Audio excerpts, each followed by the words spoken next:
I think mute, sir. Thank you for reminding me. Yeah. Let's continue from previous hour for the analyzing the AC steady state circuit using different techniques.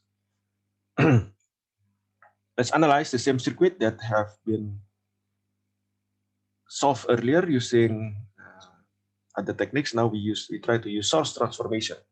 So in source transformation, we transform voltage source into current source and current source into voltage source as required, as necessary. Okay, then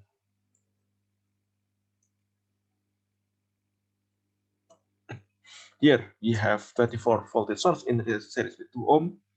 Then we can make this into a current source in parallel with that 2 ohm.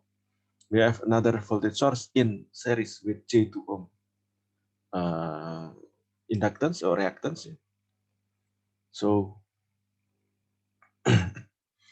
this can be transformed into a current source like this. Yeah, 24 divided by 2 ohm becomes 12 ampere current source in parallel with the 2 ohm resistor.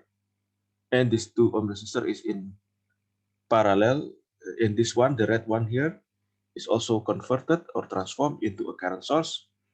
12 volt divided by J2 becomes 6 with a phase angle of minus 90 degree.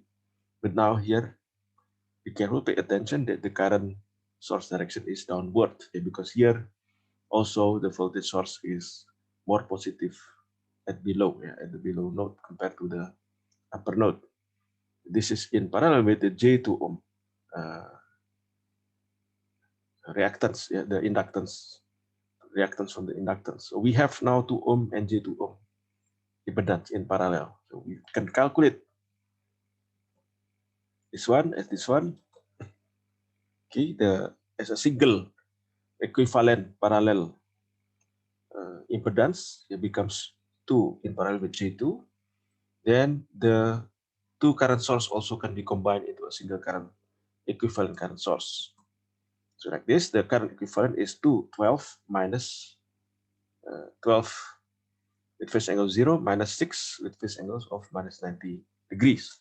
This, yeah, if addition is subtraction, usually you have to first transform the phasor into conventional complex form x plus yj, and then so that it is easier to carry the operation, the addition operation. That becomes, then the result is 12 plus 6j. The equivalent impedance here is from here, J2 parallel J2. So I1, the current flowing through the 2 ohm and the minus J2 ohm, 2 minus J2 ohm impedance is like this. Z, the I1 equals, it is a current division for formula, Z divided by Z plus 2 minus 2J times I equivalent. Then we can calculate the V output by multiplying the I1 with the resistance 2 ohm. Okay. Now let's try using Norton's theorem to solve the same circuit.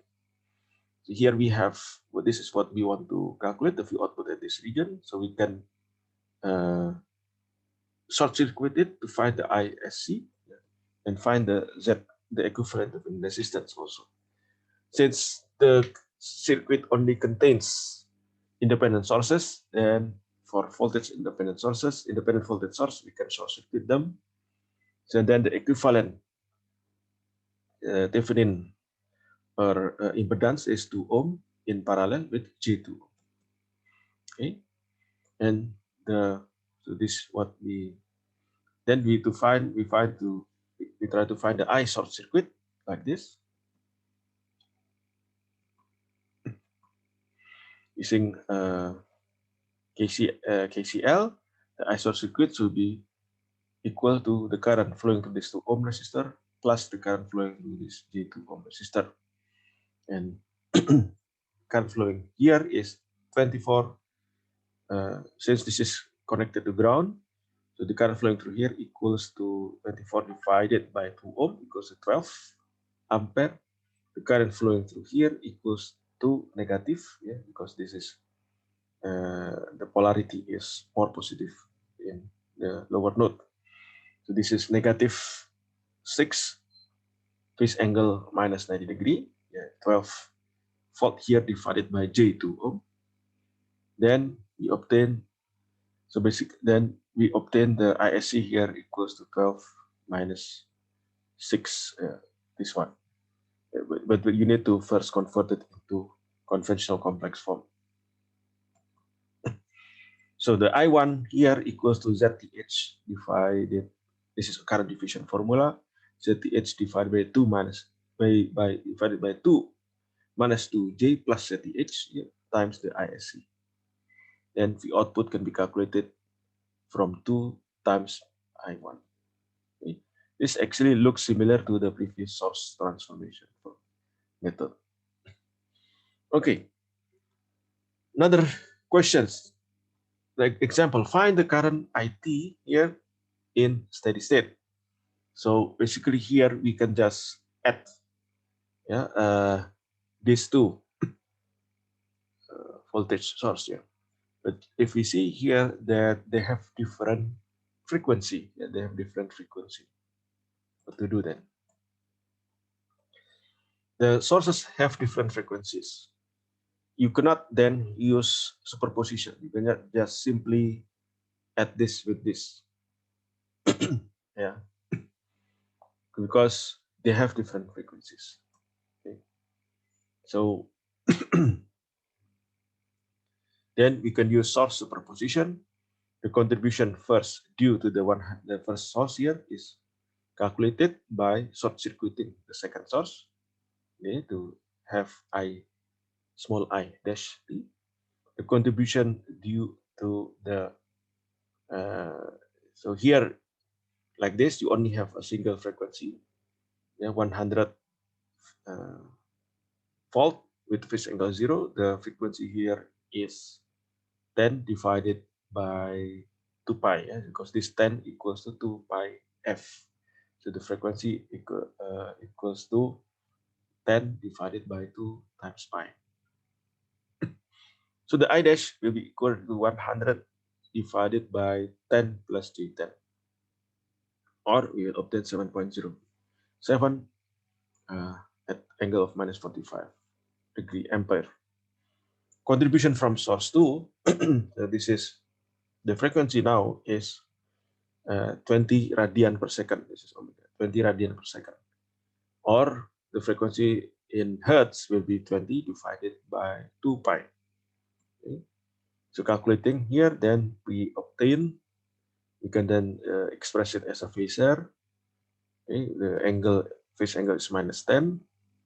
The I2 here, the I double dash current will be directed opposite to the I dash.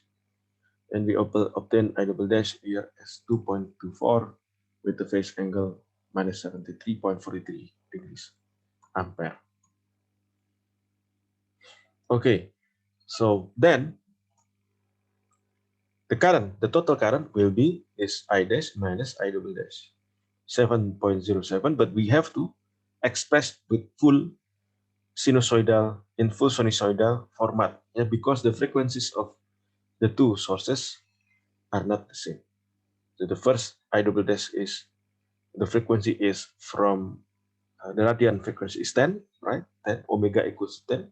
So 7.07 cosine 10t minus 45 degree minus this current I double dash, which is minus 2.24 cosine 20t minus 73.43 ampere. Okay, this is from the principle of superposition. Then we cannot simplify further because they have different frequencies.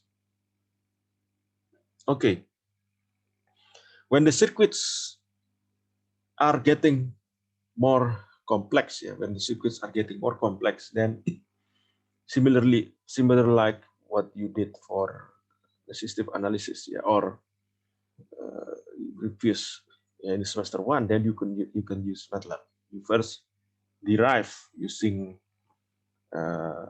all the previous techniques, then you derive the multiple equations that describe the circuit.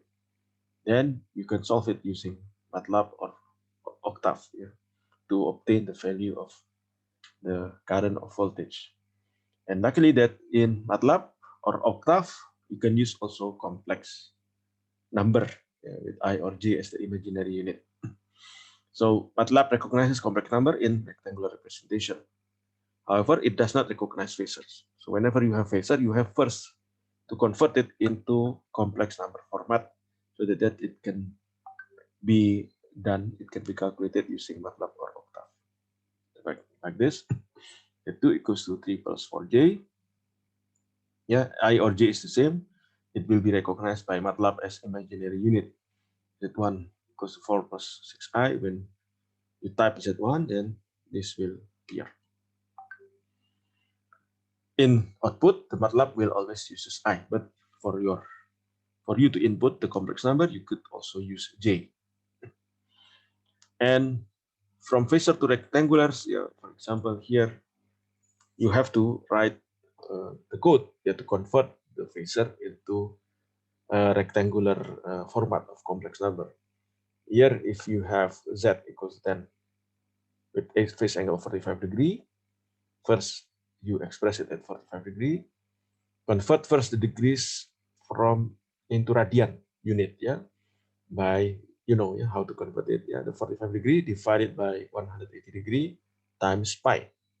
So here you obtain the angle, the phase angle in radian unit.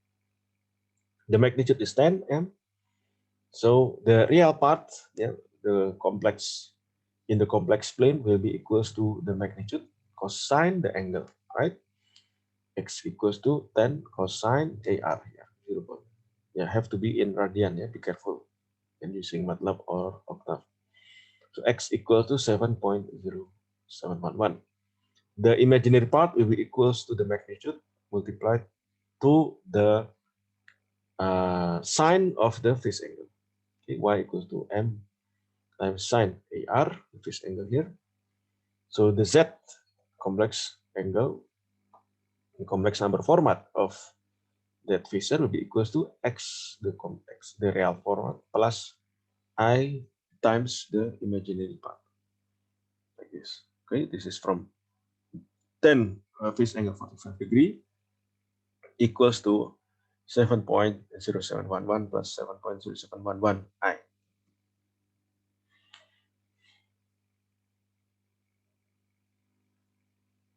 On the other hand, if you want to, so here we see that the magnitude MP of this will be from the absolute Z, yeah, from complex number format, rectangular complex format into phasor. You can use also this formula. So first, MATLAB recognizes complex number, so you can just put into the function absolute to calculate the magnitude of that complex number, which is here 10.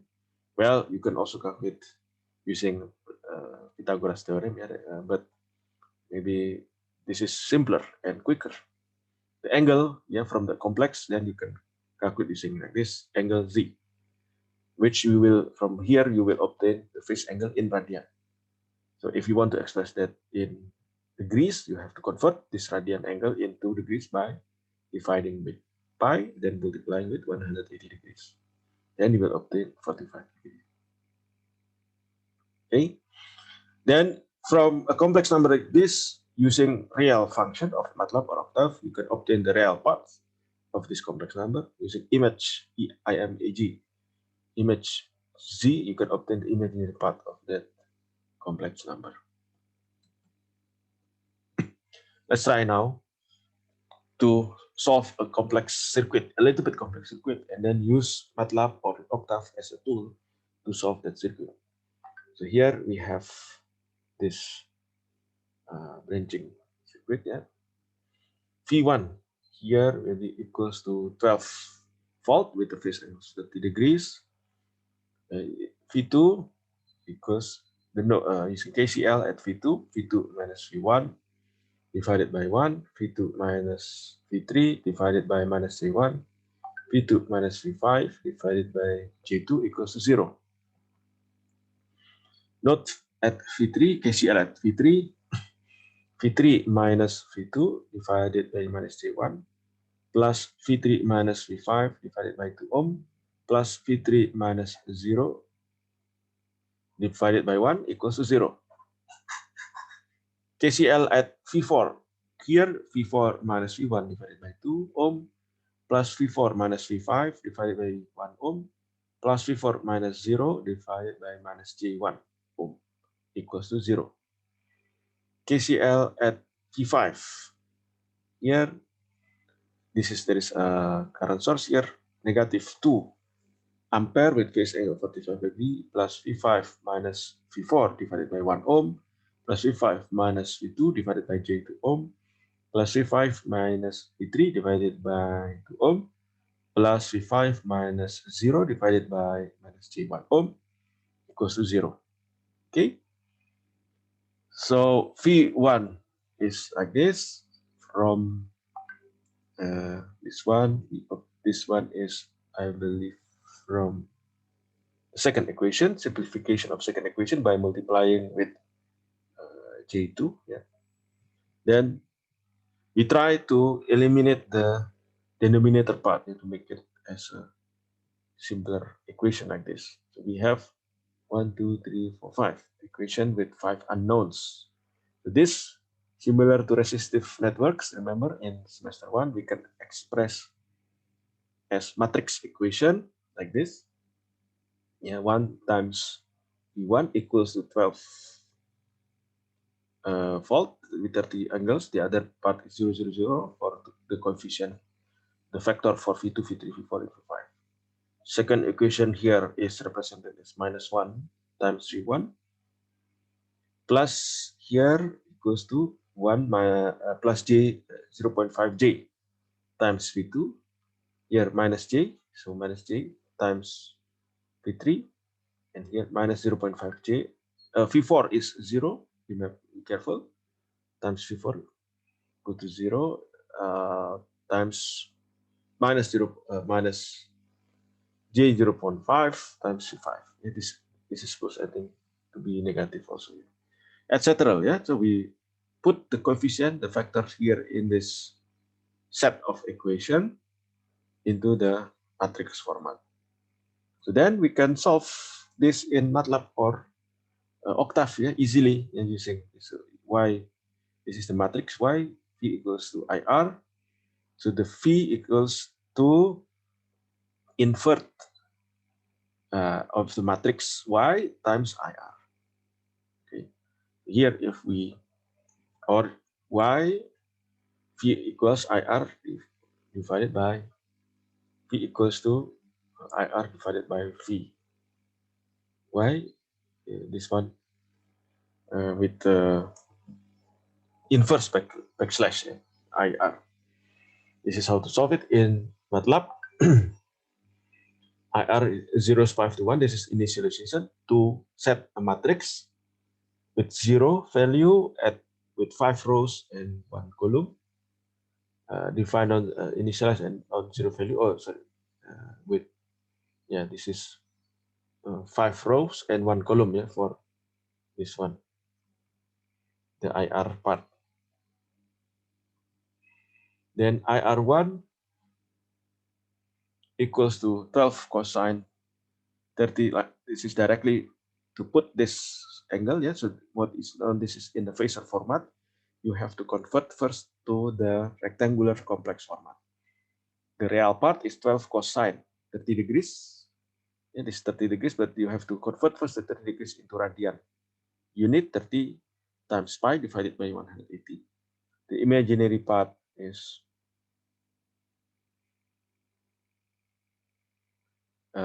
J, yeah, times 12 times sine of the 30 times pi divided by 180. Then IR5, the 5, the other is 0. Only the last row of that IR factor, it has a value which is 2 with phase angle 45 degrees. So similar with this one, you can calculate 2 times cosine pi divided by 4. Yeah, the phase angle is 45 degree. Yeah, pi over 4 is basically 45 degree. Yeah. Plus j times 2 times sin pi over 4. Now defining the matrix now, the matrix Y here. Yeah. The first row 1, 0, 0, 0, 0. The second row here minus 1, 1 plus 0.5j minus j 0, then 0.5j. Okay, etc. until the last row. Then the solution is simply calculated using V equals to Y backlash IR. Basically, this is equals to IR divided by V. Okay. So this is basically the right-hand side equation. The IR is this one. Okay. But now expressed in complex, rectangular complex format. So Y is the column of from here. Okay. Similar like the matrix that we have calculated earlier. Then the answer is in the form of voltage like this. So it is easier and quicker using MATLAB or Octave to calculate a complex circuit. Another example here, let's find the current I/O. The current I/O in flowing through this 1 ohm resistor. So we have 6 meshes, 2 current source, two independent 2 current sources, and 2 voltage sources, and 5 non-reference nodes. Okay, so using node analysis, here we make a super node at this one. V4 minus V3 equals to 12 volt, right? Here, V4 minus V3 equals 12 volt. This one comes from this node, I think. V1 minus V2 divided by 1 ohm minus 2 ampere plus V1 minus V4 divided by minus J plus 2Ix equals to 0. V2 node at V2 node, V2 equals to 2Vx. Then at this one, the supernode itself is V4 minus V3 equals to 12 volt. Then at node, at the supernode, 2 V3 minus V2 divided by 1. This is plus 2. Yeah, this is 2 ampere here, the current source here. Then plus V3 minus 0 divided by 1 ohm plus V4 minus 0 divided by 1 ohm plus V4 minus V5 divided by 1 ohm plus V4 minus V1 divided by minus J. Then at node V5, V5 minus V4 divided by 1 plus V5 minus 0 divided by J1 equals to 2Ix. Okay. Then Vx itself equals to V3. Yeah, Vx here equal to V3. Ix here equals to V4 divided by 1 ohm. Okay, so we have here many equations from this node. Then we can simplify this one from V1. Yeah, this one from the super node. Then these are all the node equations. And then after solving Ix, solving, substituting Ix with V4 plus 1 divided by 1 here, and also in here, substituting also Vx with V2 divided by 2 in wherever it is here, like this here. Then we can obtain the matrix form, okay, from here. Then this can be simply calculated using MATLAB or Octave. This, then the V equals to inverse of Y times I. This is the solution in complex format. So the answer is I out equals to V2 minus, here I out V2 minus V3 divided by 1 ohm. So from the value here, then equals to this one, minus 13 minus 12. J negative V3 is minus 1 minus 12J divided by 1 ohm. We obtain minus 13 minus J 12 ampere. Another tools is using multisim or SPICE, yeah, LT SPICE, AC SPICE analysis. Yeah, for example, here we have a circuit like this. In, yeah, with the current IT with the RLC connected to RLC, and we can select the components. Yeah. I believe you have done this, yeah, in either using multisim or using LT SPICE. Yeah, we choose the components connected, and this one we put the amplitude for fault, then the frequency can be set, and the circuit can be simulated. This is to calculate, yeah, the current, the ground. And from here we can have the frequency, etc. When the frequency is like this, what will be the voltage and the current?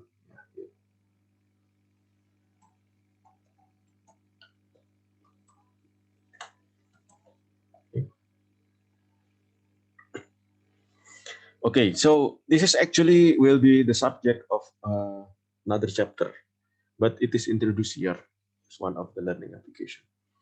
So let's say in an instrument we have the voltage which we want to measure represented as V in here, and the signal comes with noise also coming from unwanted sources. So the noise is represented also by V noise here. And this is the V output which we measure is coming the addition of V in and V noise with the load here across the load 10 kilo ohm resistor. How to reject the noise when this fact is known that the noise has much higher frequency than the signal? The noise could be as high as 700 kilohertz. Find a way to block high frequencies. So it means the impedance X here should have low zero value at low frequency, but high value at the noise frequency. Because then when the impedance have high value at the noise frequency, then voltage by the noise will be blocked, cannot go through this impedance. Only the signal or the voltage from the V in will go through to the load here to be read by this voltmeter. Okay, and from there, if we put in inductance, okay, the V output here from the voltage divider formula, we can maybe equals to R divided by R plus J omega L times V1. V1 here is V in plus V noise. Okay, reducing amplitude of noise by 10. It means that so here we see that when the omega is increases, when omega increases, which means when the signal is at its noise frequency, the very high signal frequency, yeah, so the value here the denominator value will be very high. Okay, as a result, then the V output will be small, will be low for that particular frequency, the noise signal. So if we want to reduce the amplitude of noise by 10 factor, so R over R plus J omega L should be 1 over 10 at the frequency of 700 kilohertz. Yeah, 700 kilo, this is supposed to be kilohertz. Okay, and when we put 700 kilohertz here, and this is 1 over 10, we will obtain then the inductance to be, and we put also resistance value here 10 kilo ohm, we will obtain the inductance value to be 22.6 millihenry. Okay, so this is one way to reject noise at small frequency, at small frequency, the value of j omega L will be small. Okay, will be small. So then almost all of the V1 can pass through the impedance.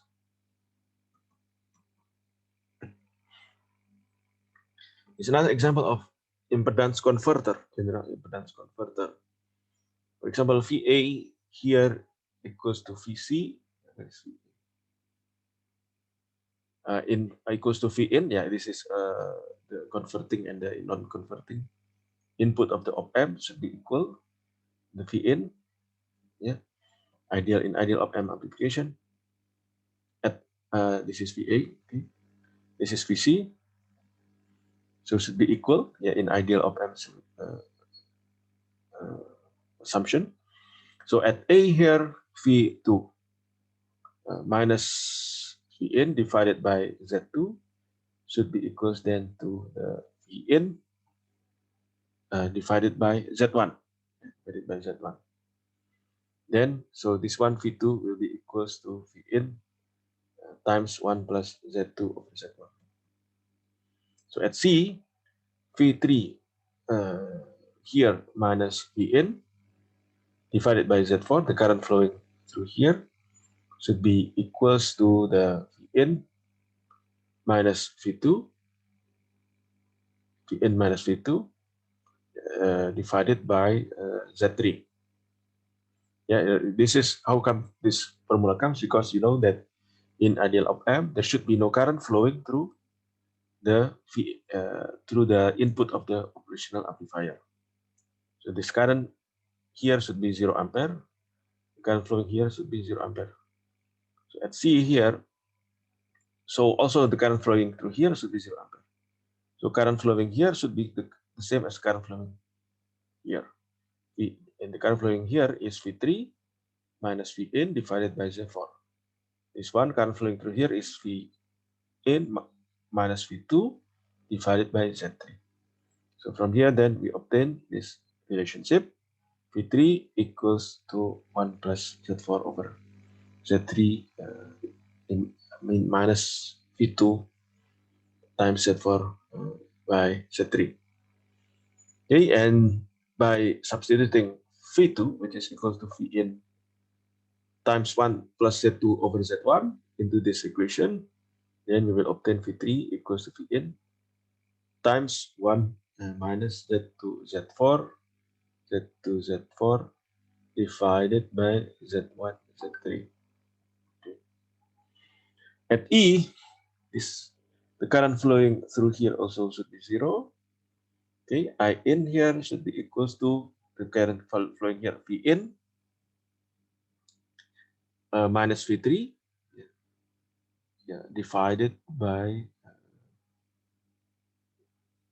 Z5 divided by Z5. This is V in, this is also V in. Okay. Then from here, then we obtain I in equals to this one. So we can substitute V3 here into this equation, and then we obtain I in equals to V in. The current in here equals to the V in times Z2, Z4 divided by Z1, Z3, Z5. This is the suitable choices of impedances permit to create any desired equivalent. A general impedance converter that we can convert voltage by choosing impedance, we can create any desired equivalence. If Z1 equals to Z3 equals to Z5 and equals Z2 equals to R, and Z4 only equals to 1 over J omega 3 as J omega C, then Z equivalent equal to J omega C R squared equal to J omega L equivalent. So a 1 kilo ohm resistor converts to 1 Henry equivalent inductance. Okay, so by putting this one capacitance, then the whole thing's resembling an equivalent inductance. Then our section here, how to use the passive components to create gains larger than 1. For example, here we have V in, we have active devices used for gain, this is normal one. Can be used passive devices, RLC, resistor, inductance, and capacitance, to also create a gain. Produce a gain equals to 10 at 1 kilohertz when the R here, R load here equals to 100 ohm. Okay, 100 ohm. So here, for example, we have impedance consisting of a parallel between 1 over j omega c and j omega l. The V out divided by V in will be equals to the Z here, the Z equivalent here, divided by Z plus 1 over j omega c.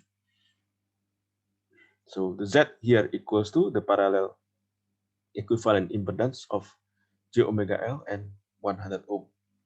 Yeah, this equals j omega L R divided by j omega L plus R. So then this can be substituted into this equation, V output over V in equals to j omega L. The R component cancel each other except at this term. Yeah, j omega L divided by j omega L minus 1 over omega C plus L over CR. Okay, this is, please derive it on your own. This is mathematical tricks from here to substituting this into this to obtain this value.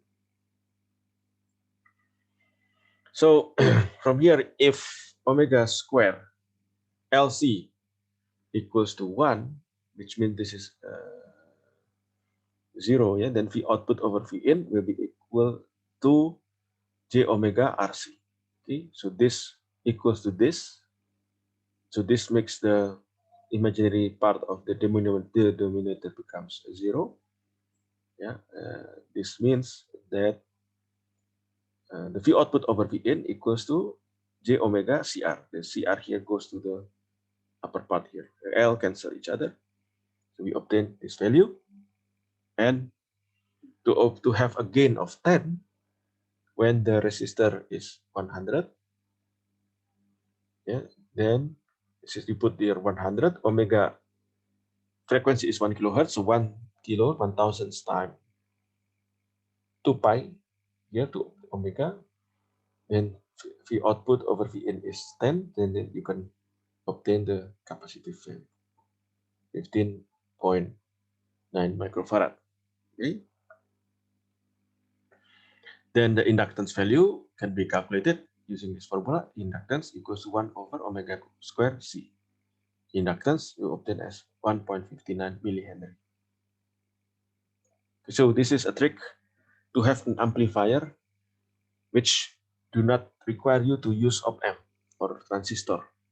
You just use impedances, yeah, inductance and capacitance and resistor, such that their gain using voltage divider will be 10 times of the VN. Another application, yeah, this passive summing circuit for biased network.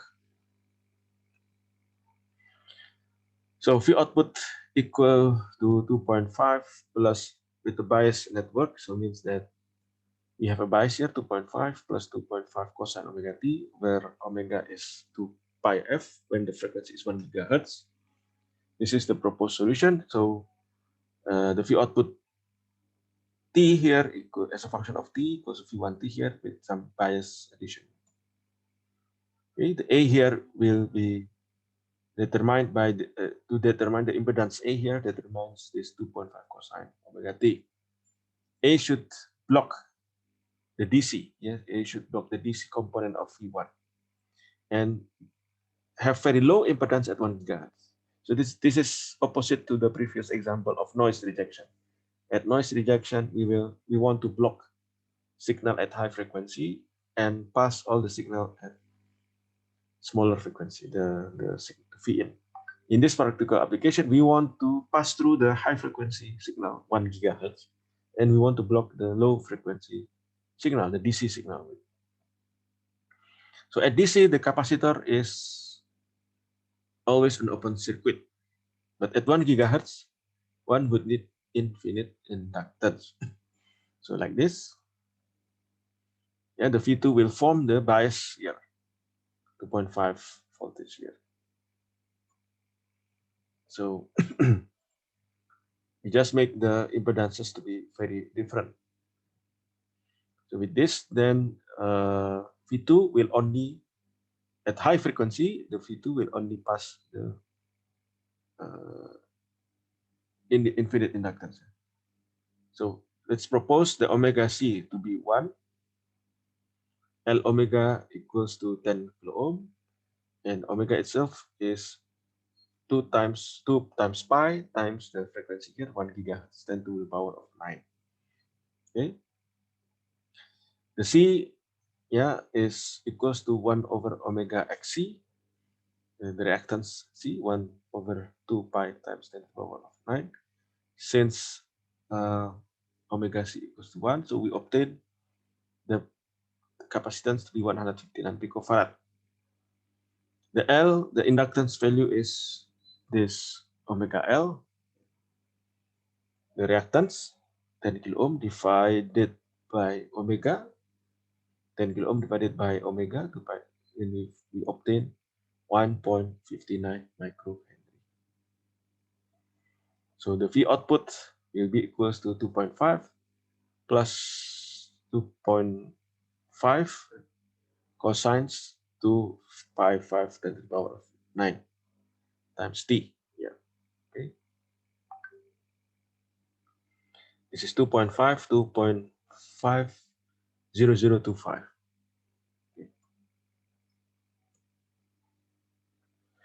Okay, so yeah, that will be all then for the AC steady state analysis. Yeah, thank God we finished it after 3 to 4 weeks. Yeah.